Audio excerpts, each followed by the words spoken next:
Hello students, good morning, good afternoon, good evening to everyone of the class 12 present on that side. I Vinay again welcome each and everyone of the class 12 present on that side on the same platform of the Live Physics VK channel. So students, जैसा कि आप लोग जानते हैं कि हम लोग after doing the CBSE assignment हम लोग अपने कंपटीशन सेक्शन पे अप्रोच कर चुके हैं एंड इन द पास्ट हम लोगों ने अपने IIT मेंस और एडवांस के कुछ न्यूमेरिकल्स को डिस्कशन में रखा. Okay, so that was the part 1. Today we are going to continue from the same point जहाँ पे हम लोगों ने अपने लास्ट लेक्चर को लेफ्ट किया था. Means up to the 10th question हम लोग कर चुके थे. तो आज हम लोग अपने क्वेश्चन नंबर 11 से अपनी असाइनमेंट को शुरू करेंगे और आप लोग इसे part 2 of the electric force and electric field का नाम दे सकते हो. ओके, सो जैसा कि आप जानते हैं कि मैं आपसे फिर से कहूँगा कि अगर किसी ने भी अभी तक पार्ट 1 को चेकआउट नहीं किया है, please go to the part 1, go for all the numericals. अगर आपकी कुछ क्वेरीज हैं, कुछ डाउट्स हैं, so please let me know in the comment box. So without wasting not that much time, let's work on the assignment. चलिए काम करना शुरू करते हैं प्रीवियस ईयर IIT मेन और एडवांस पार्ट 2 के ऊपर. बिफोर गोइंग टू दैट, मैं एक बार वापस से आप लोगों को रिकॉल करवाना चाहता हूँ वो पॉइंट जो हम लोगों ने अपने लास्ट लेक्चर में लेफ्ट किया था. And what was that point? We were studying at finally हम लोगों ने एक छोटा सा कॉन्सेप्ट डिस्कस किया था, स्पेरिकल शेल और सॉलिड. ओके, वो भी कौन? Insulating body.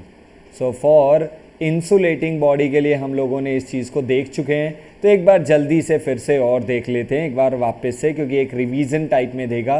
क्योंकि आज का जो फर्स्ट न्यूमेरिकल है which was a part of the JEE advance का जो न्यूमेरिकल है और मेन में भी वो आ चुका है, that is completely based on this aspect. Okay, so for a hollow shell, let's suppose we have a hollow spherical body having radius r. I am talking about insulating body. Okay, so when your small r is being greater than capital R, it means we are outside. So electric field outside was the formula 1 by 4 pi efficient naught q by r, q by small r square. The r small r means the position of the p point जहाँ पे हम लोग अपनी electric field निकालना चाहते हैं. Let's suppose this is the p point ना, and the distance of the p point from the center is small r. This is the electric field outside. When the small r is numerically equal to the capital R, it means the p point is on the surface. p point कहाँ पे है बेटा?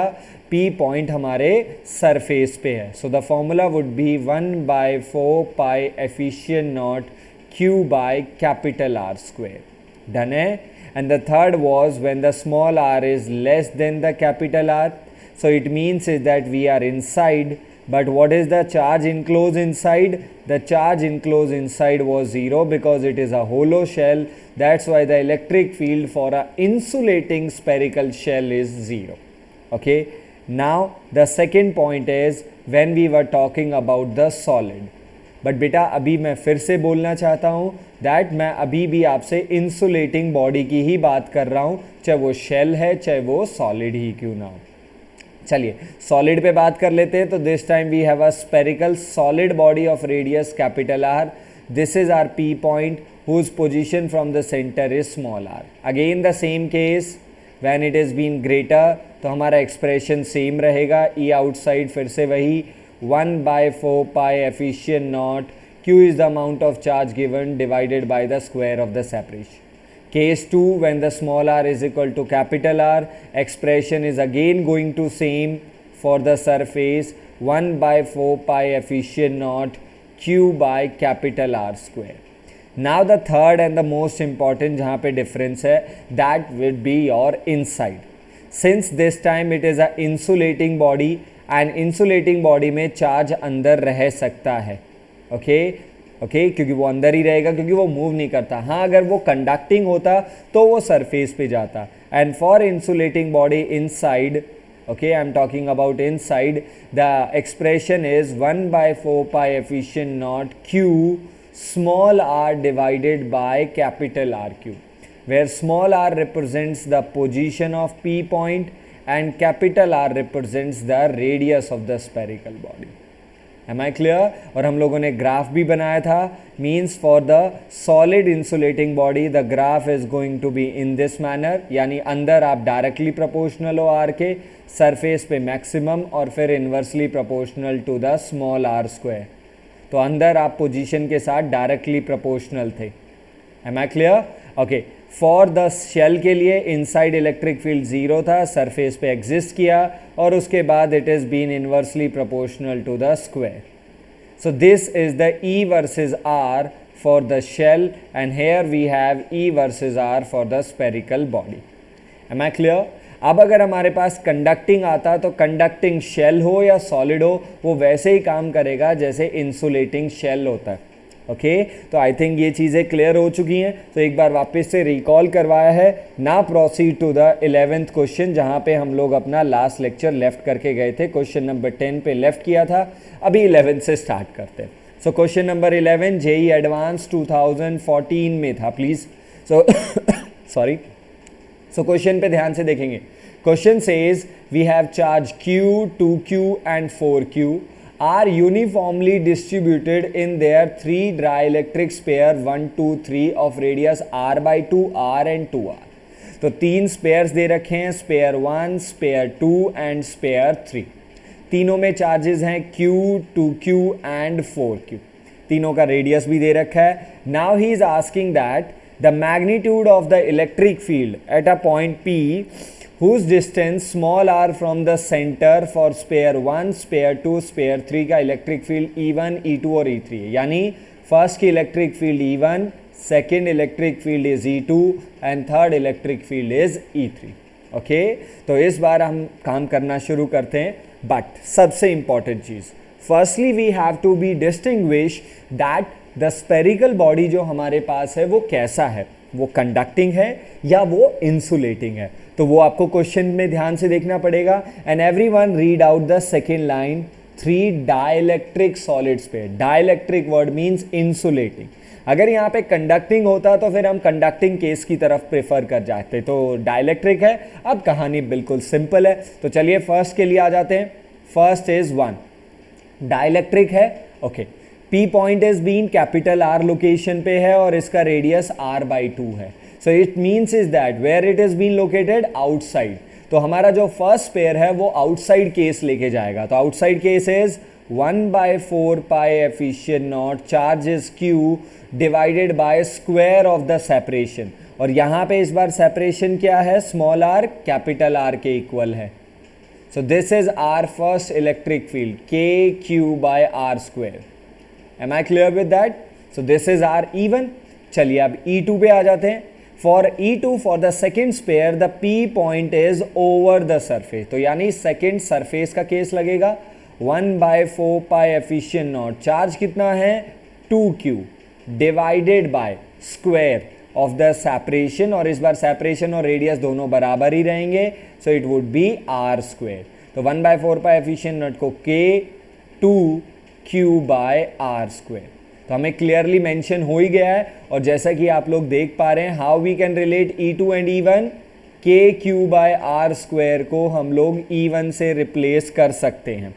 Okay, so E2 can be written as 2 times of E1। एक relation मिल गया है, तो इसका मतलब ये तो कंफर्म हो गया E2 is greater than E1। तो ये तो हम लोग देखते हुए चलेंगे कि E2 is greater than E1 चल रहा है।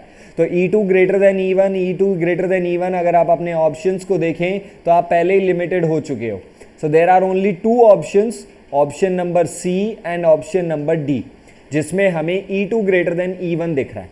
ओके, अब बात रह गई E3 की, तो चलिए E3 पे आ जाते हैं। सो E3 is the case of inside, जैसा कि आप लोग क्लियरली देख पा रहे हो।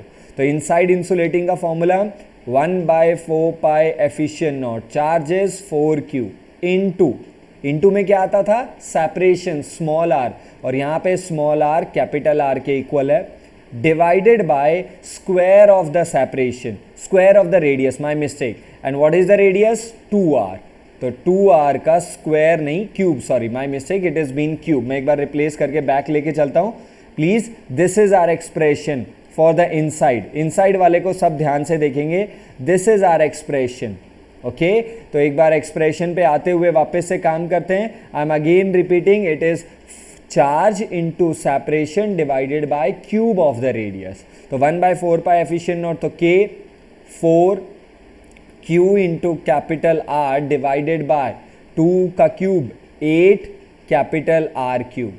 So 4 2s are 8 and 1 r cancel with that, so it would be r square, so k cube by 2r square। और ये वाली चीज़ हमारी क्या थी, ये हमारा E1 था, तो हम E3 को क्या लिख सकते हैं रिलेशन की टर्म में, that E3 is equal to how much, E1 by 2। E3 is equal to E1 divided by 2। तो आप देखो E2 2 टाइम्स ऑफ E1 था, ओके और जो E3 है वो E1 का भी हाफ है, तो इसका मतलब E3 सबसे छोटा हो गया। तो हमारे लिए correct relation, which of the electric field is the strongest, E2 is been greater than E1 और E3 तो इससे भी हाफ था, तो that's why E3 is the smallest. This is our correct relation for this question which was asked in the JEE Advanced 2014। and what is our correct answer? Correct answer is the option number C। so I hope आपको वो जो additional मैंने last lecture में जो last page discuss किया था और आज जो स्टार्टिंग में डिस्कस किया वो आपके लिए एक बेनिफिशियली एस्पेक्ट ट्री की तरह काम करेगा। डन है ना, proceed to the next question पे आ जाते हैं। सो नेक्स्ट क्वेश्चन AIEEE 2004 में आ चुका है, NDA में भी 2 से 3 बार देखा जा सकता है बेटा ये क्वेश्चन। आप लोग आगे जब हम NDA की प्रैक्टिस करेंगे तो वहाँ पे भी हम देखेंगे कि ऐसे क्वेश्चंस आ जाते हैं। और बेसिकली सबसे मोस्ट इम्पॉर्टेंट ये CBSE में भी आया हुआ है और ये हमारी NCERT का भी इन टेक्स्ट क्वेश्चन है। तो आपको रीड करते ही आइडिया हो जाएगा कि हमने ऐसे question in between the lectures भी किए हैं, आपकी नोटबुक में भी अवेलेबल हैं। सो क्वेश्चन पे ध्यान देंगे। Question says there are 2 spherical conductor B and C of equal radius carrying equal charge is repel each other with the force F। तो चलिए 2 स्पेयर ले लेते हैं, sphere B and sphere C।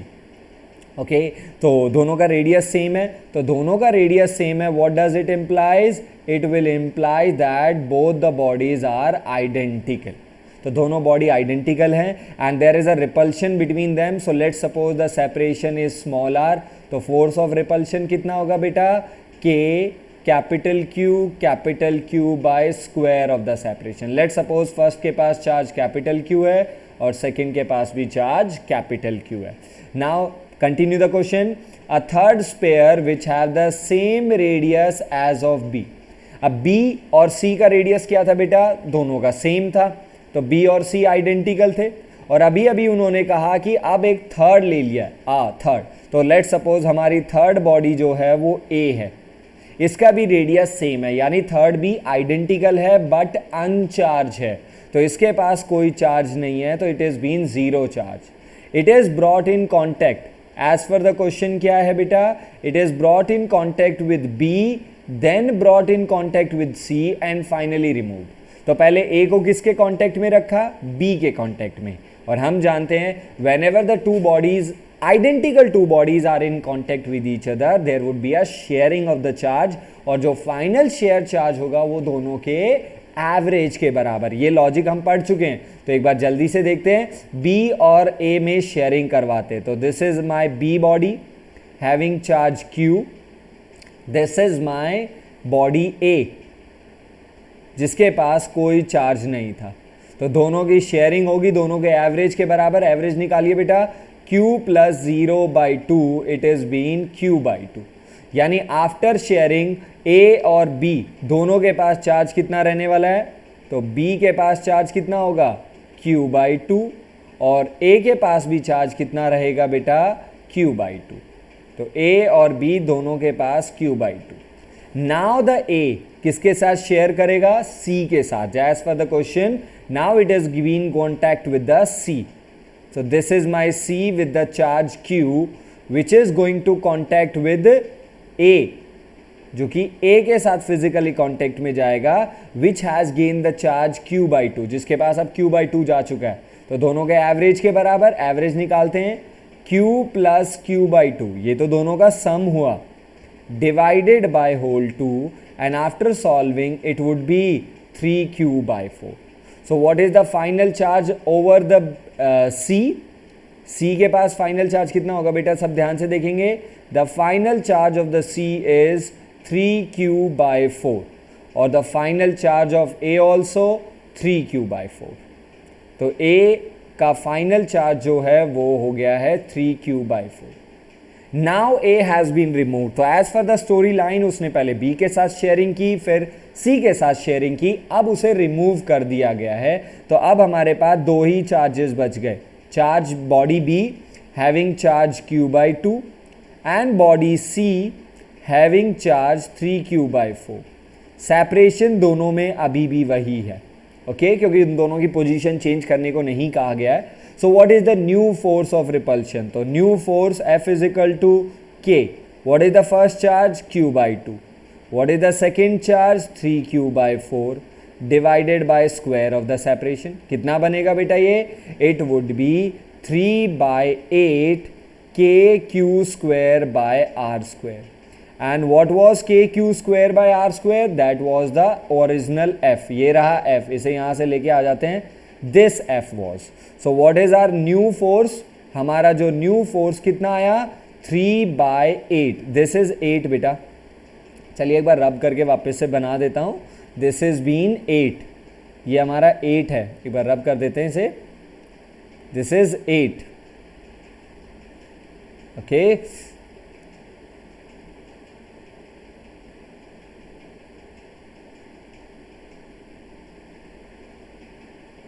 Okay, यहाँ से आ जाते हैं. सो 3/8 kq²/r². और यही kq²/r² हमारा क्या था? F था. So the final new force is 3/8 times of F. So which answer is been most? जो हमारे पास है accurate answer is option number D. So for the 12th question, what is our final answer? The final answer is the option D. Done है? Okay, now proceed to the 13th one. अब 13 question सबको आसान लग रहा होगा, but ये कहीं ना कहीं आप लोगों को क्लास 11th में वापस लेके जा रहा है. कहाँ पे बेटा? डायमेंशन. और एज आई ऑलरेडी टोल्ड, मैं बार बार बात करता हूँ कि most of the competition NEET और एम्स होते हैं तो वहाँ तो एक डायमेंशन 100% हो ही जाता है. IITs में भी देखा गया, जैसे कि आप देख पा रहे हैं. It was asked in JEE Main 2013 में भी था. CBSE में भी एक ऐसा यूनिट और डायमेंशन से क्वेश्चन आ ही जाता है. So now he is asking denote the dimension of efficient not means permittivity. तो what is the value of permittivity for the knowledge purpose? It is 8.85 into 10⁻⁻12 coulomb square per newton metre square. So SI unit हमारे लिए बहुत matter करता है बेटा. So if we are working on the SI unit, अगर हम SI unit पे काम कर रहे हैं तो SI यूनिट क्या है हमारी? Coulomb square per newton metre square. चलिए इधर से ही काम करते हैं. Coulomb is the charge and what is the dimension of charge? 80. So it is the square of 80 divided by newton is the force. Dimension would be mlt-2. Okay, and then metre, और वो भी उसका square. So it would be L². So simple solve करिए. It would be A² T²/mlt-2L². Now you have to just only simply solve it. When m goes up it would be m⁻⁻1. L into L², it would be L³ in the denominator, और जैसे ही ऊपर जाएगा तो it would be ml-3. A ampere already square है, and time dimension in the denominator it is -2. When it goes up it would be +2, and +2 already पहले ही है, इट वुड बी 4.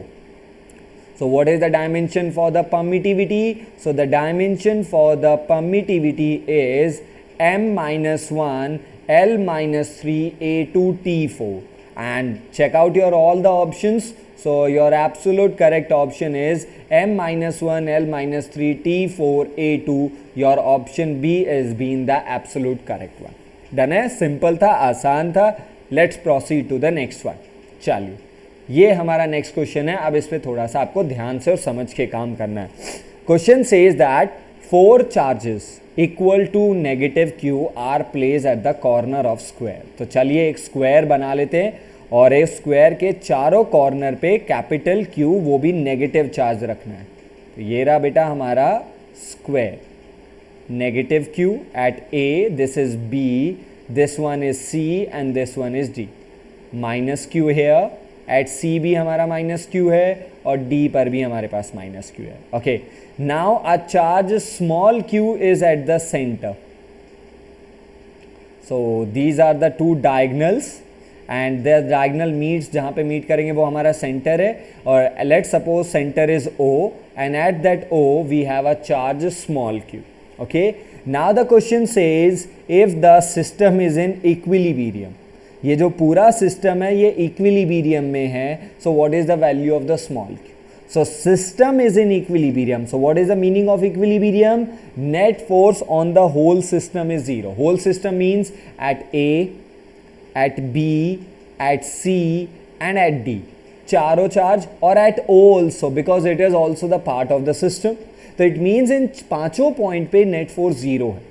तो हम किसी को भी लेके स्टडी कर सकते हैं, एनालाइज कर सकते हैं, बट जब हमें चार्ज की वैल्यू चाहिए so it would be better to study A B C और डी, यानी कॉर्नर चार्जेस को पढ़ना ज़्यादा बेटर है. क्योंकि अगर आप सेंटर वालों को पढ़ोगे, आप उस पर ट्राई करोगे तो आपको value of magnitude of the charge मिलने के चांसेस बिल्कुल ख़त्म हो जाते हैं. तो चलिए काम करना शुरू करते हैं. किसी भी एक चार्ज को स्टडी कर लेते हैं. चलिए हम ए को स्टडी करेंगे. चलिए ए पे काम करें. अब बताइए, everyone check this out. So A B C D ये तो नेगेटिव है, ये कंफर्म है. ओ पर चार्ज कैसा है? वो हमारे पास स्मॉल क्यू है जो कि पॉजिटिव भी होगा. अब देख लेते हैं, एक बार इसकी कंफर्मेशन पे आ जाते हैं. चलिए ए पर फोर्स कौन कौन लगाएगा? So first of all force on A due to B. A is negative, B is negative, so there would be repulsion. So this is force on A due to B. Am I clear? FAB I am writing. Okay, value लिख लें यहाँ पे. कितना होगा इसका value? So value would be K capital Q square mean charge at A into charge at B. मैं थोड़ा जल्दी कर रहा हूँ. And let suppose the side of that square is small a, so it would B square of A. Am I clear? Okay, A पर दूसरा force कौन लगाने वाला है? The second force is force on A due to D. Am I clear? So force on A due to D, value K, charge on A into charge on D, दोनों ही capital Q हैं, divided by the square of the separation which is small a. Okay, third कौन लगाएगा? force on A due to C, A पर C की वजह से, and that would be your along the diagonal repulsive force on A due to C. And the value would be K. Charge on A is capital Q, charge on C is also capital Q, but here the separation between A and C is diagonally opposite points हैं, so that's why the separation would be root 2A. And what is the square of root 2A? 2A square. Am I clear? ये point क्यों आया? Because AC was root 2A जो कि diagonal था. Okay, तो ये हमारे पास है. अब point is that अब हमें A पर नेट जीरो चाहिए. तो देखो A पर चार फोर्सेस लगने वाले हैं, due to B, due to D, due to C and due to that centre also. अब एवरीवन चेक करके बताइए कि सेंटर की वजह से फोर्स का डायरेक्शन क्या होना चाहिए. What should be the direction of the force due to the O at A so that A का नेट जीरो हो जाए. अब देखो ए पर तो दो लग रहे हैं, पहले अभी तक तो तीन लग रहे हैं. एक बार हम डायग्राम को वापस से इधर देख लेते हैं. This is FAB and this one is FAD. अब इन दोनों का जो रिजल्टेंट होगा वो इधर लगेगा. And what is the resultant? Resultant would be root 2 times of FAB. I hope आप इस पॉइंट को क्लियर कर चुके हैं. I am talking about the resultant of what and what? The resultant of FAB and the resultant of FAD. इन दोनों का resultant, दोनों में एंगल 90 है, दोनों मैग्नीट्यूडली इक्वल है, तो रिजल्टेंट आपका root 2 times of any of the force आएगा. आई थिंक ये आप समझ चुके हैं. तो ये हमारा रिजल्टेंट है. बट इसी डायरेक्शन में FAC लग रहा था. तो अब आपका नेट रिजल्टेंट कितना हो गया? Net resultant R which is been root 2 times of FAB plus FAC. तो हमारा नेट रिजल्टेंट कितना हुआ? Root 2 times of FAB plus FAC. This is the resultant because of all the three corner charges. अभी तो centre वाला charge बाकी है. अब सेंटर वाले की तरफ से कहाँ लगना चाहिए, क्योंकि अब इन दोनों का भी रिजल्टेंट कहाँ लग रहा है, R dash. This is the direction of R dash. मैं डायरेक्शन बता रहा हूँ, मैग्नीट्यूडली तो दोनों का सम है, तो आई थिंक उससे ज़्यादा ही होने वाला है। चलिए मैं इसे आगे ड्रॉ कर लेता हूँ ताकि आप लोग वेक्टर को लेके कंफ्यूज ना कर दें।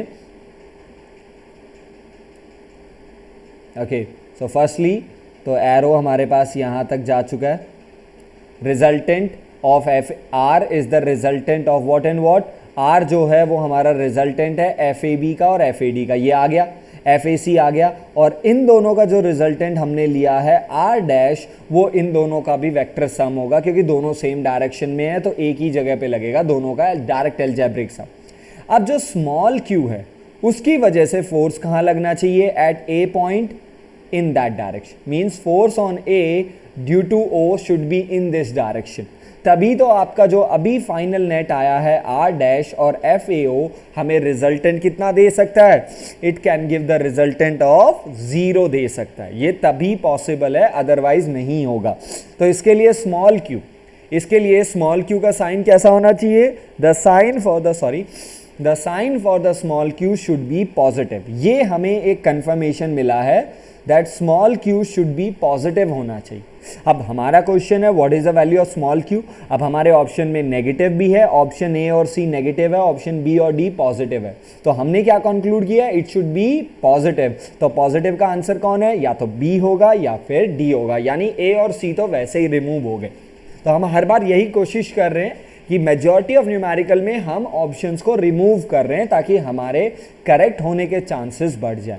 तो अब वैल्यू पे आ जाते हैं बेटा। तो मैग्नीट्यूडली दोनों की वैल्यू अगर नेट 0 चाहिए तो दोनों की वैल्यू क्या होनी चाहिए, both the value should be 0 होना चाहिए हमारा, यानी फॉर इक्विलिब्रियम, मैं यहाँ पे राइट कर रहा हूँ, for equilibrium mean net force on A 0, that F A C sorry R dash जो हमारे पास है that should be numerical equal to F A O.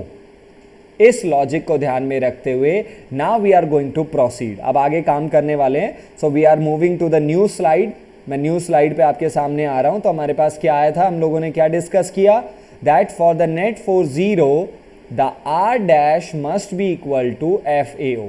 R dash was the sum or you can say the resultant of R and FAC should be equal to FAO, और R क्या था, resultant of FAB और FAD जो कि √2 times आया था, plus FAC must be equal to FAO।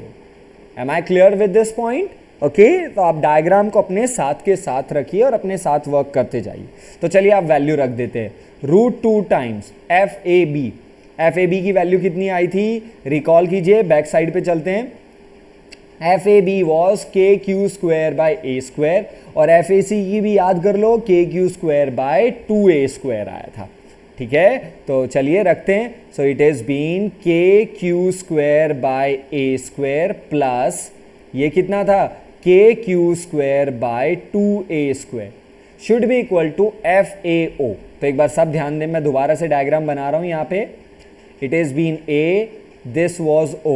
A पर charge था -Q, O पर था small q, and this is the separation. तो FAO कितना होना चाहिए, K charge on capital Q, charge on A and charge on centre पे जो कि small q, divided by square of the separation. और इस बार सेपरेशन कौन है, A2O। And what is AO? AO is the half of what, diagonal का half होगा। ओके, और डायगनल था हमारा AC, तो AC कितना था, √2A, और उसका भी हाफ कितना होगा, A/√2। तो हमें इसका स्क्वायर में जाना है, so it would be A²/2। Am I clear? ये वाला पॉइंट आपको क्लियर हो गया होगा। Okay, so now what we have, चलिए एक बार सॉल्व कर लेते हैं। तो common part is KQ² by A², तो क्या बचा हमारे पास, √2 plus 1/2 into K capital Q small q multiply by 2 divided by A²। Okay, so अब कुछ कैंसिल हो रहा है, देखते हैं क्या क्या कैंसिल हो रहा है। KA² cancel, done. 1 capital Q cancel with the 1 capital Q, और ये जो स्मॉल 2 है ये नीचे चला जाएगा, तो हमारे पास क्या बचा, small q is equal to capital Q by 2 और ब्रैकेट वाले का एलसीएम लेंगे तो बेटा क्या आएगा 2 प्लस 1, और इस 2 को बाहर निकालते तो small q is equal to capital Q by 4 2 plus 1. This is been our final answer. Okay, so I am copying, यहाँ से मैं अपने इस फाइनल आंसर को कॉपी करता हूँ क्योंकि हमारा क्वेश्चन था लास्ट में, यानी हमारा क्वेश्चन है बैक साइड में, यानी हमारा क्वेश्चन पीछे की तरफ है. अब अगर हमारा क्वेश्चन पीछे है तो हम अपने आंसर को वहाँ पे कंपेयर करने जाएंगे. तो वहाँ पे अगर हम कंपेयर करते हैं तो if I copy it and we go to back to that slide, अगर हम चलते हैं और मैं यहाँ पे कॉर्नर पे इसे पेस्ट कर रहा हूँ. So this is our final answer जो हमारे पास अवेलेबल हुआ है बेटा. ये है हमारा फाइनल आंसर, ये जो ब्रैकेट में है. ओके, ये फाइनल आंसर है. ये यहाँ से कोई ये ना सोचे कि सर डायरेक्टली जंप कर गए हो आप. सो हम लोग इसे उठा के लेके आए लास्ट स्लाइड से. This is our final answer, this one is answer. So small q should be capital Q by 4 2 plus 1. ओके, सो 2 प्लस 1 वाले हमारे पास ये दोनों हैं और पहले ही कंफर्म हो चुका था स्मॉल q पॉजिटिव होगा. तो हमारा एक्यूरेट आंसर इज कौन सा जा रहा है, स्मॉल b, यानी option B is our correct answer for the question number 40. Done है. तो थोड़ा लंबा खिंच के गया है, but you have to be patiently if you want to solve the numericals for electric force और वेक्टर वाले. Am I clear? Okay, now proceed to the 15th. एक डायग्राम बेस्ड क्वेश्चन है जेई मेन 2015 का, जैसा आप देख पा रहे हैं. He says a long cylinder shell carries a positive surface of surface charge density in the upper half and negative on the lower half. तो यानी आप सिलेंडर को सामने से देख रहे हो, यानी यू आर लुकिंग एट, क्या आप देख रहे हैं सिलेंडर का फ्रंट व्यू, यानी आप उसका सर्कुलर व्यू देख रहे हैं in all the 4 diagrams in which the upper half is positive and lower half is negative. यानी upper half में plus sigma है, lower half में minus sigma है in all the 4 diagrams. So he is asking that which one is going to represent the appropriate or the systematic ray diagram. Okay, scale से नहीं बनाया गया है, just केवल overview में बनाया गया. तो सीधा सा बात है, आपके सिलेंडर का एक हाफ पॉजिटिव है और एक हाफ नेगेटिव है, बट जितना पॉजिटिव है प्लस सिग्मा है उतना ही माइनस सिग्मा है. अब सिग्मा क्या होता है, चार्ज पर यूनिट एरिया. ये भी सिग्मा क्या होगा, charge per unit area. Okay, this upper half, the area in the upper half, ये हमारा सिलेंडर का हाफ एरिया है, और जो लोअर हाफ है वो भी हाफ एरिया कवर कर रहा है. It means is that numerically दोनों एरिया बराबर है. न्यूमेरिकली दोनों सिग्मा भी बराबर हैं, ये भी क्लियरली लिख दिया गया है. इसका मतलब दोनों चार्जेस न्यूमेरिकली बराबर होंगे, यानी जितना प्लस q चार्ज है उतना ही माइनस q होगा. तो इसका मतलब ये एक डाइपोल पेयर बना रहा है, और अगर ये डाइपोल पेयर बना रहा है तो हमारी इलेक्ट्रिक फील्ड लाइन पॉजिटिव से नेगेटिव जाएंगे, यानी आउटवर्ड फ्रॉम द पॉजिटिव और नेगेटिव के इनवर्ड. तो फर्स्ट डायग्राम में पॉजिटिव के बाहर निकल रही हैं और नेगेटिव के इनवर्ड. ओके, तो ये मुझे एप्रोप्रिएट और अच्छा लग रहा है और बिल्कुल करेक्ट है. बट बी को देखते हैं. बी में पॉजिटिव से आउटवर्ड है, नेगेटिव से इनवर्ड है, बट वो एक सिंगल लूप नहीं दिखा रहा है. ओके, ये एक ऐसे दिखा रहा है कि जो नेगेटिव चार्ज है वो एक अलग आइसोलेटेड चार्ज है, और जो पॉजिटिव ऊपर वाला वो भी एक अलग आइसोलेटेड है. तो ये तो आइसोलेटेड तो है नहीं, ये एक ही सिलेंडर के हिस्सा हैं जिनमें कुछ ना कुछ हिस्सा होगा, यानी ये एक डाइपोल की तरह काम करेगा. तो बी इज नॉट बीन वर्दी रिप्रेजेंटिंग. सिमिलरली सी भी ऐसे ही रिप्रेजेंट नहीं कर रहा है, क्योंकि आउटवर्ड और इनवर्ड तो चल रहे हैं, बट वो एक कंटिन्यूस लूप नहीं दिख रहा है कि भाई पॉजिटिव से निकलते हुए फिर नेगेटिव में जाएगा. ओके, तो इसलिए सी भी डन है. बट डी एक थोड़ा सा कहीं ना कहीं दिखा रहा है, बट ये जो एक कहते हैं ना, एक डिस्क्रीट पॉइंट है कि यहाँ पे एट द कॉर्नर्स उन्होंने एक शार्प एज दे दिया. ओके, तो ये जो शार्प एज है वो उसकी कंटिन्यूटी को नहीं दिखाता है. Okay, so for to show, और ये भी हम जानते हैं कि electric field is always continuous. तो कंटिन्यूस दिखाने के लिए it should be in a continuous curve में आना चाहिए, जो कि बेस्ट ए ऑप्शन ही रिप्रेजेंट कर रहा है. So as per this option or as per this question, the answer A or the option A is the most appropriate and the most correct one. Done? Okay. So now we will proceed to the next one. So please next पे ध्यान देंगे। It is AIEEE 2011, जैसा कि आप mark देख ही पा रहे हैं। तो चलिए आगे क्वेश्चन पे चलते हैं। He says two identical charge sphere suspended from a common point by the two massless string. So चलिए, let's suppose this is my fix edge, charge sphere 1 and charge sphere 2, both are identical, it mean दोनों के पास charges same है। Okay, they are been hung with a common point, दोनों का जो hanging point है वो कॉमन है। लेट्स सपोज कैपिटल ए दोनों का हैंगिंग पॉइंट है, वो दोनों का कॉमन है। Okay, and they are been hang with the massless string of length L, तो स्ट्रिंग का जो लेंथ है वो L है। Okay, with the distance of small d, तो दोनों के बीच का जो डिस्टेंस है वो स्मॉल d है, बट कंडीशन है it is very very less then small l। Okay, now apart because of their mutual repulsion, तो ये तो हम जानते हैं because of their mutual repulsion दोनों एक दूसरे के दूर है। अगर अट्रैक्शन होता तो पास में ही आ जाते, बट रिपल्शन है, लाइक चार्जेस है, तो थोड़ा दूर दूर रहने वाले।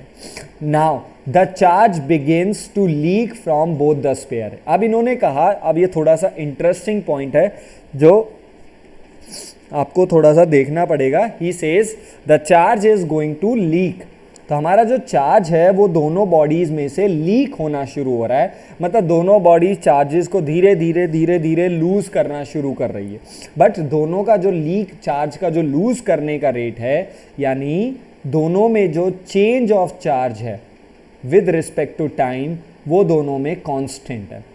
दोनों ने सेम रेट से चार्ज को लीक करना शुरू किया। Okay, now as a result, अब सीधी सी बात है, अगर दोनों बॉडीज अपने चार्जेस को लीक करेगा तो दोनों के चार्जेस की वैल्यू कम होगी। अब अगर आपका Q यानी चार्ज का मैग्नीट्यूड दोनों का अगर कम होता है तो फोर्स ऑफ रिपल्शन भी कम होगा, और एज अ रिजल्ट इन्होंने मेंशन किया है चार्जेस एक दूसरे की तरफ अप्रोच करना शुरू करेंगे विद वेलोसिटी v। तो चार्जेस दोनों के एक दूसरे की तरफ आ रहे हैं क्योंकि चार्जेस लीक हो रहे हैं। अब लेट सपोज आफ्टर लीकिंग, थोड़ी देर के बाद, कुछ टाइम के बाद जब दोनों ने लीक किया तो अब दोनों थोड़ा और पास आ चुके थे। ओके, दोनों के पास कुछ ना कुछ वेलोसिटी थी, ये इसकी तरफ अप्रोच कर रहा था। The first left one is approaching towards the right one and right one is approaching towards the left one. Okay, and this time the separation between them और the distance between them is x। Am I clear? तो चलिए अब इस दोनों bodies को study करने के लिए वन बाय वन एनालाइजेशन करना शुरू कर देते हैं। So I am going with the next page, मैं नेक्स्ट स्लाइड पे जाना चाहूँगा because it will take some space, तो बेटर कि हम लोग ब्लैंक पेज पे काम कर ले। तो आई होप सबके दिमाग में डायग्राम है। ओके, तो डायग्राम आप लोगों के दिमाग में होगा ही। तो हमारे पास दोनों स्पेयर से आफ्टर सम टाइम वो दोनों लीक होने के बाद, चार्जेस लीक होने के बाद थोड़ा पास में आ चुके हैं। तो एक सिंगल चार्ज को देखिए यहाँ पे, let suppose this is my one single body. Okay, ये मेरा सेंटर पोजीशन था, and with respect to centre position what should be my separation? My separation is x/2। What is the length of my string? Small l, and what was the, let suppose the angle is theta. अब देखो, this angle theta is going to be very small, ये angle बहुत छोटा होने वाला है क्योंकि हमें पहले मेंशन किया गया था that d is very very small then l, यानी जो इनिशियल सेपरेशन था वो दोनों के फाइनल सेपरेशन से बहुत स्मॉल था। अब d अगर स्मॉल था तो x तो वेरी वेरी स्मॉल होना ही है क्योंकि अब दोनों और भी क्लोज आ चुके हैं, तो इसका मतलब हमारा एंगुलर सेपरेशन भी स्मॉल होगा। अब इस सिंगल चार्ज की बॉडी की तरफ ध्यान देंगे। That point is what is going to act here? mg, यहाँ पे हमारा वेट लगेगा। अलॉन्ग द थ्रेड हमारे पास टेंशन लगने वाला है। ओके, यहाँ पे हमारा दूसरा बॉडी था, तो रिजेंबल देख सकते हो, मैं अभी ड्रॉ नहीं कर रहा हूँ। So because of the repulsion, तो हमें एक रिपल्शन मिलने वाला है, तो this is the repulsion QE, और you can say the repulsive force ले लेते हैं, and let's give the symbol, the repulsive force is capital F। Okay, now everyone check this out. So if I draw this, so this angle would be also theta because of that you can say the corresponding angle, and if this is a theta so I can resolve the weight into two component। हम weight को दो component में तोड़ सकते हैं, mg cos theta and mg sin theta। Okay ये जो mg sine theta है ये मेरे लिए रीस्टोरिंग फोर्स का काम करेगा. So who is my restoring force?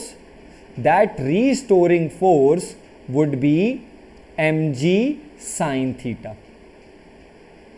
Okay but since theta is very small तो हम साइन थीटा को नियरली इक्वल टू क्या लिख लेते हैं? Theta.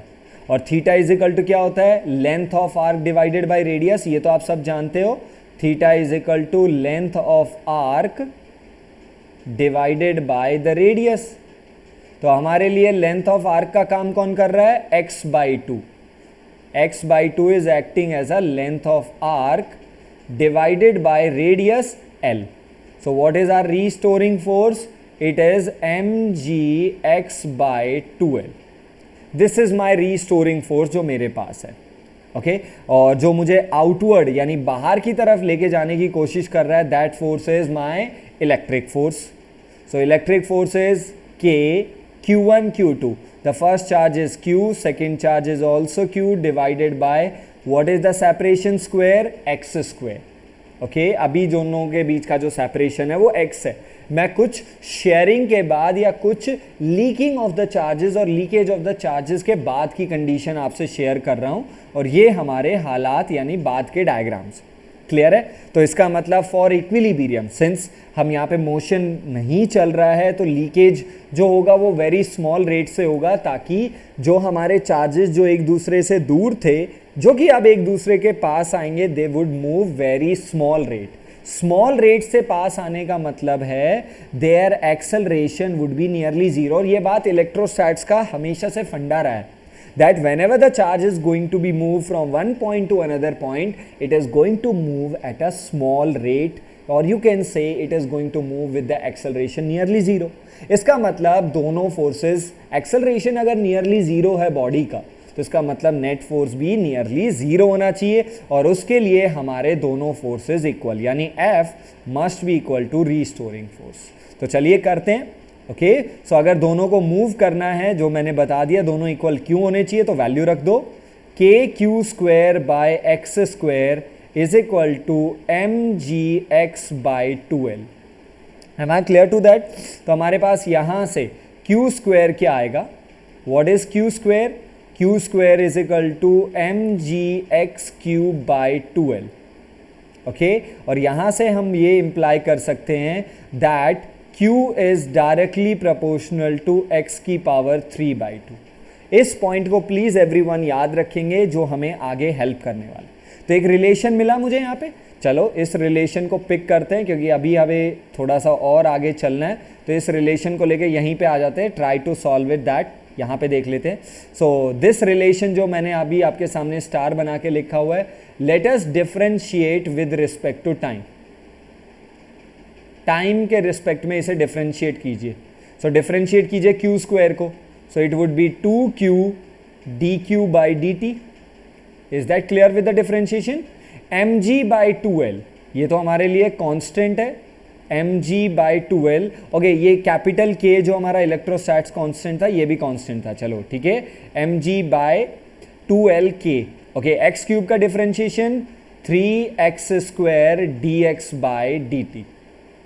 Okay now please everyone help me out. What is dx by dt? अगर आप मुझे हेल्प करें तो dx by dt is the velocity.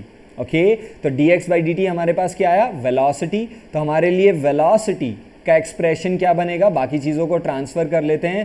2 2 ज़ा 4 l k divided by 3mg. Okay ये q ऐसे ही था divided by x square. Is that clear? ये जो मैंने लेफ्ट साइड को राइट साइड की तरफ लेके गया हूँ, ये जो हम लोगों ने क्रॉस मल्टीप्लिकेशन किया, आई थिंक ये क्लियर है. Okay this whole term is constant. And now how the q relate with the x? q x के साथ कैसे था?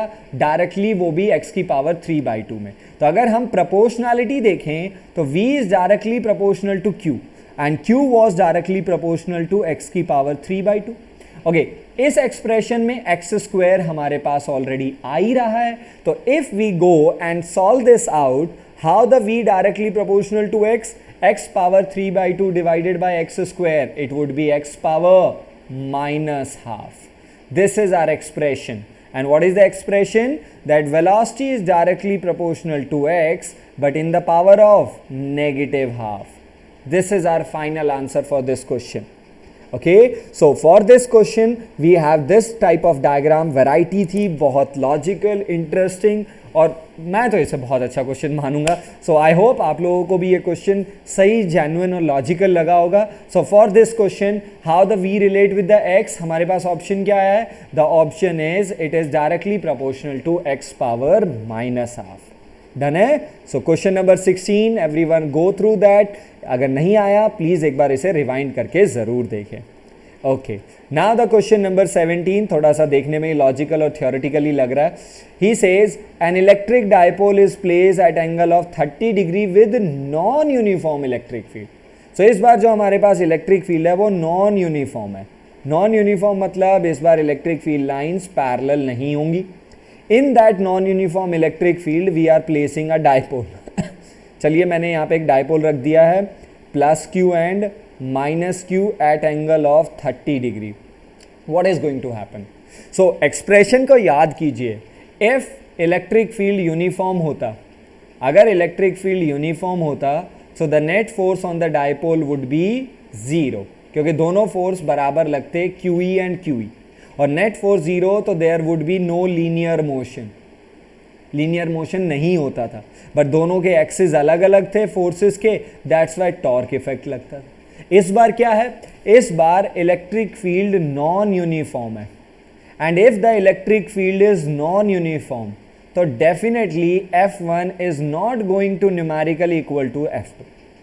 ये जो F1 लगता है along the electric field, F2 which was opposite to the electric field, they are not going to numerically equal. यानी our net force is not going to equal to 0. और अगर नेट फोर्स 0 नहीं है तो इसका मतलब लीनियर मोशन होगा कि नहीं होगा?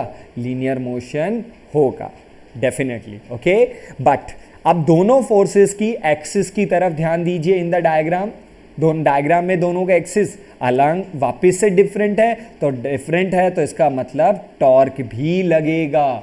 So what is going to happen if the electric dipole is placed in a non-uniform electric field? क्या होने वाला है? The electric field जब भी non-uniform में जाएगा, there would be a torque as well as translational force. Translational force means your linear motion force और translatory motion वाला जो force है. तो इसका मतलब option A is being the correct one. Am I clear to that? So I think ये logical भी है, थोड़ा सा लॉजिकल था बट हमारे काम का है. Okay okay, after this now we are proceeding to the next. चलिए जल्दी से चल लेते हैं क्वेश्चन नंबर 18. सो चेक देखते हैं क्वेश्चन नंबर 18 में हमारे पास क्या गिवन है, क्या दिया भाई इस बार इन्होंने. सो question number 18 AIEEE 2004, he says a charge oil drop is suspended in a non uniform electric field. चलो एक ऑयल ड्रॉप ले लेते हैं. It is suspended in a uniform electric field and the unit of the electric field जैसा आपको दिया हुआ है 3 × 10⁴ वोल्ट पर मीटर. याद रखेंगे एक और यूनिट होता है वोल्ट पर मीटर. हाँ, एक जर्नल यूनिट आप जानते ही है Newton per coulomb, but volt per metre भी आपके लिए याद है. He says this oil drop, charge oil drop है, क्यू चार्ज मान लेते हैं. This oil drop neither falls और नाइदर राइजेस, मीन्स नाइदर ये नीचे जा रहा है ना ही ऊपर जा रहा है, तो इसका मतलब ये ऑयल ड्रॉप क्या है? This oil drop is in the equilibrium condition. Am I clear? So now the charge on the drop, हमें इस ड्रॉप का चार्ज पूछा गया है, तो ड्रॉप पे कितने फोर्सेज लगने वाले हैं? डेफिनेटली ड्रॉप का मास गिवन है तो बेटा mg तो लगेगा ही लगेगा. सो mg direction would be vertically downward, और इसको बैलेंस करने के लिए इलेक्ट्रिक फोर्स लगना चाहिए. सो फॉर इक्विलिब्रियम सिंपल सा क्वेश्चन है, F should be equal to mg. तो इस बार हमारे लिए इलेक्ट्रिक फोर्स कितना है? But in terms of electric field, how much is the value of electric force? It would be QE should be equal to mg. So what should be Q? It should be mg by electric field. I think simple ही है, जल्दी से solve कर लेते हैं. What is the mass? check out your numerical. The mass is 9.9 into 10 power negative 15. G की value साफ साफ 10 दी गई है, और इलेक्ट्रिक फील्ड हमारे पास कितना है? 3 into 10 power 4. Simple, it would B 3.3. Okay, power की तरफ जाने की ज़रूरत ही नहीं है क्योंकि हमें साफ साफ दिख रहा है न्यूमेरिकल वैल्यू 3.3 का एक ही ऑप्शन है, बट फिर भी अगर सॉल्व करते हैं 3.3 into 10 power 4 goes up, so it would be -4 बन जाएगा, -15 -4 -19 into 10 it would be -18 coulomb. Am I clear? This is the value of the charge जो उस ऑयल ड्रॉप में होना चाहिए which is been place in a uniform electric field given in the value so that it neither falls और neither drop. So what is our correct answer? The correct answer is going to be A. Am I clear? Okay, now the question number 19। चलिए एक बार इस question को और देखते हैं। What does this question says? This question says 2 point charges plus 8q and minus 2q are located at x is equal to 0 and x is equal to l। तो चलिए दो चार्जेस हैं बेटा, so this is my x axis, so I think this is x is equal to 0, तो यहाँ पे x is equal to 0 पे क्या होना चाहिए? Plus 8q। So here we have plus 8q at x is equal to 0 and this is x is equal to l where we should have minus 2q। Done है? Now what the teacher is asking? He says the location of the point on the x axis। हमें उस point की location चाहिए on x axis at which the net electric field due to these charges is 0। So we have to find out that point where the net electric field is 0। अब remember the point और logic मैंने आपको lectures में बताए थे कि अब वो हमारा जो पॉइंट है, let's suppose this point is A, this point is B, let's suppose that point is C. अब वो सी पॉइंट हमारे इन बिटवीन द चार्जेस भी हो सकता है और आउटसाइड भी हो सकता है। अब अगर हम उसे इन बिटवीन एज्यूम करते हैं तो चलिए एक बार इन बिटवीन देखते हैं। In between due to plus the electric field would be outward, let's suppose this is E1, due to minus it would be inward जो कि इसी तरफ होगा। इज देयर एनी चांस कि आपकी इलेक्ट्रिक फील्ड 0 हो सकती है अगर आप सी पॉइंट को इनवर्ड लेते हो? No. So there is no chance of getting electric field 0 at a point which is in between both the charges, क्योंकि दोनों के साइन अपोजिट है। और ये मैंने आपको नोट बना के बताया भी था that if the two charges have different sign, अगर चार्जेस का साइन डिफरेंट है तो your point would be outside, अगर आपको इलेक्ट्रिक फील्ड 0 चाहिए। और अगर आपके साइन क्या हैं? सेम है। अगर आपके चार्जेस के साइन कैसे हैं बेटा? सेम हैं, तो आपको वो पॉइंट इन बिटवीन मिलेगा। कहाँ मिलेगा?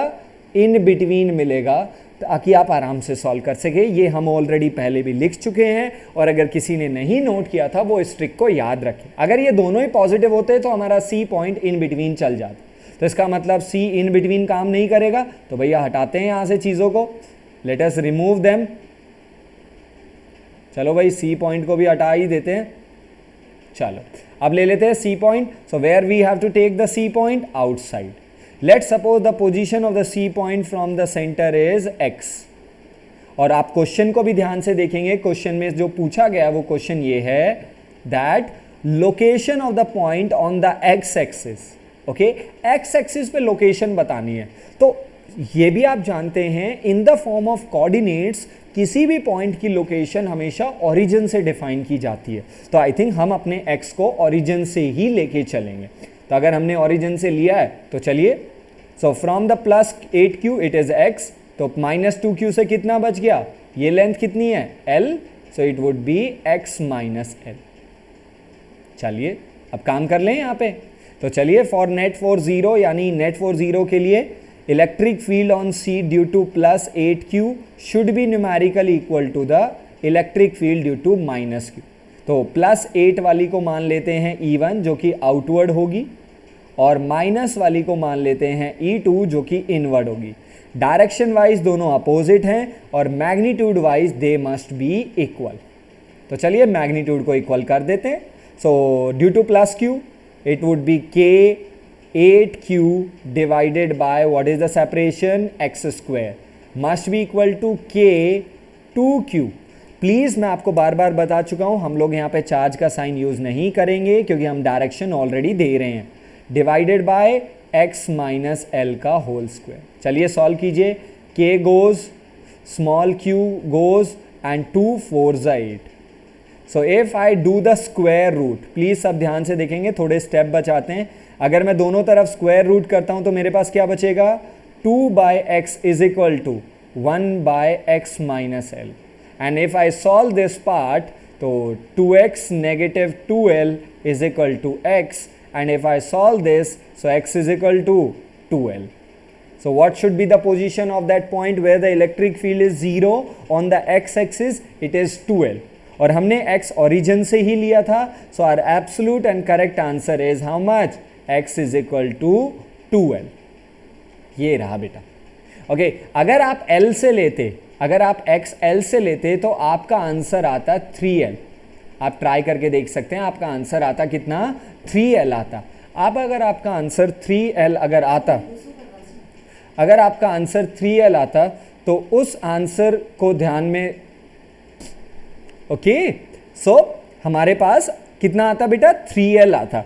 अब अगर हम उस x को कहाँ से ले लेते? If we take that x from the -2q, तो हमें ऐसा कोई ऑप्शन ही नहीं मिला. तो ये एक रेलिवेंट है और ये क्वेश्चंस भी रहेंगे कि आपका कभी भी कंफ्यूजिंग पार्ट नहीं होगा. अगर हम स्टैंडर्ड और लैंग्वेज को ध्यान से देखें तो हमें टेक्निकली लेना तो 0 से ही चाहिए था, यानी ओरिजिन से लेना चाहिए. बट अगर आप गलती से b से यानी -2q से ले लेते हैं तो वो 3l आता, और ऑब्वियसली बात आपको आंसर नहीं मिलता तो आप उसमें l ऐड करते तो आपको वो उसके अकॉर्डिंग, सॉरी माई मिस्टेक, ये 3l, इट्स माई एरर, यहाँ से 2l आया, ये l आता. Sorry for that. Okay, it was a little bit confusing, मैंने इसे 4l समझ लिया था. सो आंसर कितना आता? l आता, और आप उस l को l के साथ ऐड करके तो आपका total answer would be 2l. Am I clear? So your answer would be 2l. But इस कन्फ्यूजन को रखते ही नहीं है, मेरे दिमाग में थोड़ा सा सफलिंग हो गई है. हम इस चीज़ को हटा ही देते हैं, हम अपने ओरिजिन से ही चलेंगे, क्योंकि x एक्सिस हो, y एक्सिस हो या कोई भी एक्सिस हो, द डिस्टेंस और the location is always found from the origin itself. Done है? Okay, now we have a question number 20. एक बार इस क्वेश्चन को चेकआउट करते हैं बेटा. तो in this question we have, as shown in the figure, there are 2 point charges plus capital Q and minus capital Q inside the cavity. तो एक cavity है, ये अंदर खाली है, ये हमारा सॉलिड वर्जन है. ठीक है, तो यहाँ पे एक प्लस Q है और यहाँ पे माइनस Q है. Okay, near to the surface of the cavity रखा गया है, opposite side. If sigma 1 is the surface charge density of inner surface, ये जो इनर वाला सरफेस है इसकी सरफेस चार्ज डेंसिटी सिग्मा 1 बताया है, और आउटर की सरफेस चार्ज डेंसिटी सिग्मा 2 बताई गई है. ओके, एंड इनर पे चार्ज Q1 बोला है और आउटर पे चार्ज कितना बोला है? Q2. ये वेल डिफाइंड दे दिए गए हमें. सो now he is asking the values for that. तो चलिए, अगर हमारे पास कैविटी है, अगर हम इनर सरफेस को देखते हैं पहले, तो plus Q is responsible for the polarisation, और प्लस Q के पोलराइजेशन की वजह से फर्स्ट के सरफेस पे बनेगा minus. But at the same time हमारे इनर पे माइनस Q भी है, और माइनस Q की वजह से हमारे इनर सरफेस पे बनेगा plus Q because of the polarisation. सो ये जो इनर पे जो 2 चार्जेस हैं वो दोनों ही पोलराइजेशन करके चार्जेस बनाएंगे जो कि ओवर द सरफेस एक्वायर होंगी. नाउ लेट मी नो आपके इनर पे नेट चार्ज कितना है? Q net on the inner after polarization is how much? 0, because charge is scalar quantity, और अगर इन दोनों का algebraic sum करते हैं तो 0. तो यानी हमारा Q1 कितना हो गया? 0, क्योंकि इनर का चार्ज Q1 लेने को कहा था. तो इनर की सरफेस चार्ज डेंसिटी भी कितनी होगी? Q1 by A1, but Q1 ही 0 है तो सिग्मा 1 भी 0, यानी Q1 is 0 and Q sigma 1 is also 0. Similarly अगर हम अपने आउटर सरफेस पे जाते हैं तो अगर इनर पे माइनस Q बना है because of this plus Q, समझ रहे हो? इस प्लस Q की वजह से माइनस Q इनर पे बना, और इस माइनस Q की वजह से plus of capital Q outer पे बनेगा. सेम स्टेप अगर हम सेकेंड माइनस Q पे देखें, this negative Q because of polarisation inner surface पे इंड्यूस करेगा प्लस Q, और उस इनर प्लस Q की वजह से आउटर पे बनेगा माइनस Q. तो बताइए, आउटर सरफेस पे आपका नेट चार्ज फिर से 0, यानी आपका Q2 0, तो आपका सिग्मा 2 भी 0. सो Q1 एंड Q सिग्मा 1 दोनों 0, and Q2 and sigma 2 is also again 0. So which option is given as per this logic? The option number B. Am I clear to that? I think ये सारी चीज़ें clear हो गई. आप polarisation का concept समझ गए? ओके, नाउ एक क्वेश्चन एक्स्ट्रा ही लेके चल रहा हूँ please. So there is just 1 or 2 question left हैं, तो ज़्यादा पेंडिंग नहीं करते हैं. So check out this question everyone. So we have a question जो हमारे पास यहाँ पे एक अवेलेबल है, that two charges each equal to plus Q are capped at minus A and plus A. तो चलिए दो चार्जेस ले लेते हैं। ओके, सो दिस इज, फिर से बात कोऑर्डिनेट की आ गई। तो चार्ज नंबर 1, तो first charge is plus Q जो कि माइनस ए पॉइंट पे लोकेटेड है। चार्ज नंबर 2 इज प्लस ए पर है। ओके, यहाँ पे भी क्यू चार्ज, तो क्यू चार्ज माइनस ए पर भी है, क्यू चार्ज प्लस ए पर भी है।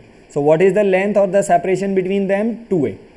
ओके, अब यहाँ पे एक छोटा सा गलती हो सकता है हम लोगों से, वो ये कि हम इस 2a को देखते ही हम इसे डायपोल समझेंगे। ये कई बार किसी के दिमाग में अभी भी आ गया होगा, सर ये तो डायपोल बन गया। Dipole is pair of equal and opposite charge. बेटा यहाँ पे पेयर तो है, इक्वल चार्ज है, बट अपोजिट कैरेक्टर नहीं है। तो ये 2a देख के कंफ्यूज में नहीं हो जाना है। Okay, now he says a particle small m is been taken whose value, एक पार्टिकल ले लेते हैं स्मॉल m जिसके पास चार्ज है q naught which is numerically equal to the q/2। ये साफ क्वेश्चन में मेंशन है, इज एट ओरिजिन। तो सॉरी, वो चार्ज कहाँ पे लोकेटेड था? That charge was located at origin. If q naught is given a small displacement, तो इसको छोटा सा डिस्प्लेसमेंट दे देते हैं, यहाँ पे दे देते हैं, and that displacement is y in the y axis. ये क्लियरली मेंशन किया गया है, and that y is very very less than a, okay, along the y axis. What is the net force acting is proportional to, यानी उस पर जो net force है वो y के साथ कैसे रिलेट है। तो चलिए काम करना शुरू कर देते। तो देखते हैं भाई हमारे पास कौन कौन फोर्स लगा रहा है। तो लेट सपोज मैंने इसे डिस्प्लेसमेंट करके a पर ले आया हूँ। Okay, this is my point B, capital B, and this is point C। तो चलिए देखते हैं कौन कौन फोर्स लगा रहा है भाई। एवरीवन देखेंगे, यहाँ पे मैं एक बार फिर से ड्रॉ कर ले रहा हूँ। This is my B point, Q charge. This is my C point, Q charge. This is my A point having what? Q not charge. यहाँ पे Q नॉट चार्ज है, इसका वर्टिकल डिस्प्लेसमेंट y, C से ये word distance a, क्योंकि ये origin है बेटा, और ये भी है। आई थिंक ये डायग्राम रीडिफाइन किया है तो आपको समझ में आया होगा। चलिए अब देखते हैं इस पे फोर्स कौन कौन लगाएगा। सो फोर्स ऑन a यानी Q naught due to B, this would be F1। चलिए ये हमारा F1 हो गया। F1 की वैल्यू निकाल लेते हैं। F1 is equal to K small q into Q naught divided by what is that distance? ये डिस्टेंस कोई बताएगा? As per Pythagoras theorem this would be root over a square plus Y square. तो इसका अगर square करेंगे तो क्या बनेगा? a square plus Y square. Am I clear with the F1? Okay, अगर ये F1 है तो let's suppose that angle is theta, और अगर बेटा ये एंगल थीटा है तो ये भी थीटा होगा। तो इसके कितने कंपोनेंट तोड़ सकते हो आप लोग? There are 2 components. Okay, so here we have F1 sine theta, और वर्टिकल डायरेक्शन में कौन जाएगा? F1 cos theta. चलिए थोड़ा सा अप जा चुका है, इसे थोड़ा सा एक बार नीचे ले आते हैं।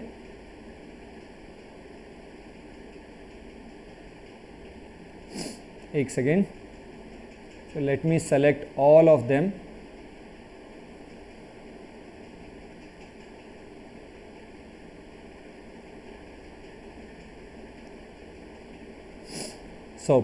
So there are 2 components.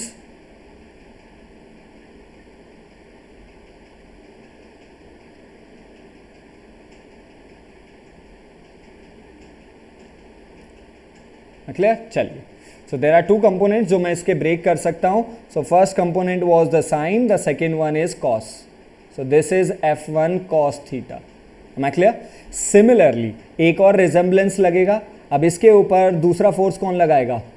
C, that would be F2, value K Q नॉट by a square plus Y square. I think ये वाला पॉइंट तो आपको समझ में आ गया होगा कि ये इतना ही लगेगा. तो भाई यहाँ पे लगा F2, इसके भी वही थीटा एंगल बनाएगा क्योंकि सेम ट्रायंगल है, वैसा ये आइडेंटिकल है. तो यहाँ पे आपका F2 साइन और ऊपर आपका क्या लगेगा, यहाँ पे मेंशन कर देता हूँ F2 कॉस. तो ऊपर हमारे पास क्या लग रहा है F2 कॉस थीटा और यहाँ पे हमारा F2 sine theta. Now check out the vertical components. F2 sine theta and F1 sine theta, ये दोनों एक दूसरे को कैंसिल कर रहे हैं क्योंकि दोनों की न्यूमेरिकली वैल्यू इक्वल है और थीटा भी दोनों का सेम है. So what is the net force on A? So what is the net force? It is 2 times of F1 cos theta. Am I clear with this point? Because F1 and F2 are numerically equal. और यहाँ से अगर हम value रखें, F1 की value call करना बेटा K Q into Q not. What is the value of Q not? एक बार प्लीज सारे बच्चे Q नॉट की वैल्यू की तरफ ध्यान देंगे. Q नॉट हमारा कितना है? Q naught is Q/2. तो हमारा जो Q नॉट है वो Q/2 है, divided by a square plus Y square है. Okay okay, Q/2 divided by a square plus Y square into cos theta. तो ये जो आपको नीचे डिनोमिनेटर में ये जो ट्रायंगल दिख रहा है, क्या आप मुझे इसमें cos थीटा बनाने में हेल्प करेंगे जहां पे आपका थीटा है? तो cos is equal to base by hypotenuse, यानी y divided by hypotenuse is root over a square plus Y square whose power is half. Root means power half. तो अगर इसे सॉल्व करें तो this by two cancel. So what is the net force? The net force is kq square y by a square plus y square whole power 3/2. Am I clear? Whole power 3/2 कहाँ से है? Okay. अब condition पे ध्यान दो. Since y is very very less than a, तो if y is very very less than a, तो y square भी और ज़्यादा होगा. तो y square can be neglected. और अगर हम y स्क्वायर को नेग्लेक्ट करते हैं तो k q square y divided by a cube बचेगा. y स्क्वायर नेग्लेक्ट होगा, y नहीं. देखो बेटा, नेग्लेक्टिंग पार्ट कब होता है? नेग्लेक्टिंग पार्ट तब होता है जब उसका कंपैरिजन हो रहा हो, एडिशन सब्ट्रैक्शन.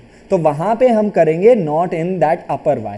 तो by looking at the final expression, how does the net force relate with the y? Directly proportional, वो भी पावर 1 में. Am I clear? And which option is being looking at? तो कौन सा ऑप्शन है जो हमें यहाँ पे दिखाई दे रहा है? Option number A. Am I clear to that? तो इस पॉइंट को थोड़ा सा आपको समझ के और अप्रोप्रिएटली काम करना पड़ेगा. हाँ, मास ऑफ द पार्टिकल उसका कोई यूज नहीं है, that just only for giving some additional confusion part, so that आप ये सोचे कि शायद क्या हो सकता है other aspect. Am I clear? Okay, this is our last and final question जो मैं आप लोगों के लिए ही लेफ्ट करूंगा. एक क्वेश्चन आपके लिए तो बनता ही है. तो जनरल सिंपल सा डिस्कशन है. So capital q charge is placed at the each opposite corner.